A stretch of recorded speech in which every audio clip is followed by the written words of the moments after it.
அஸ்ஸலாமு அலைக்கும் வரஹ்மத்துல்லாஹி வபரகாத்து.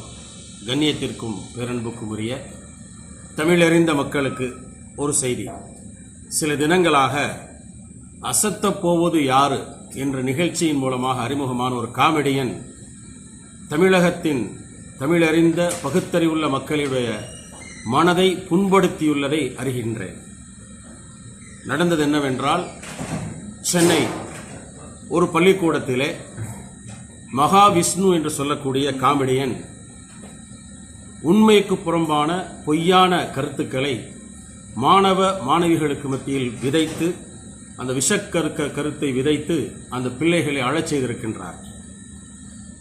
அதிலே அவர் குறிப்பிட்ட செய்தி என்னவென்றால், மறுஜென்ம புண்ணியம், மறுஜென்ம பாவம், முன்னால் இருந்த ஜென்மத்திலே இருக்கக்கூடிய அவர்கள் செய்த பாவத்திற்கு மறுஜென்மத்திலே அவர்கள் அனுபவிப்பார்கள் என்ற கருத்தை, அந்த விஷக்கருத்தை விதைத்திருக்கின்றார்.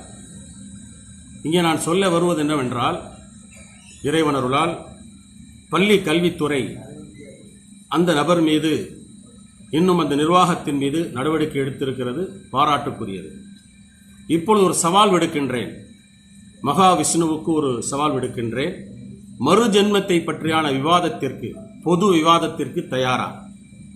முன்னாள் ஜென்மத்தில் அவர்கள் செய்த பாவத்திற்கு அடுத்த ஜென்மம் என்று குறிப்பிட்டிருக்கிறீர்களே, அது உண்மைக்கு புறம்பானது, நடைமுறை சாத்தியமில்லாதது, மூட நம்பிக்கையை வளர்க்கக்கூடியது. உம்முடைய படிப்பும் உம்முடைய அறிவு ஞானத்தை போன்ற ஞானமில்லாத மூடர்களுக்கு தெரியப்படுத்தலாமே ஒழிய, பகுத்தறிவுள்ள தமிழ்நாட்டிலே உம்முடைய பொறுப்பு வேகாது என்ற எச்சரிக்கை விடுத்தவனாக பொது விவாதத்திற்கு உன்னை அழைக்கின்றேன்.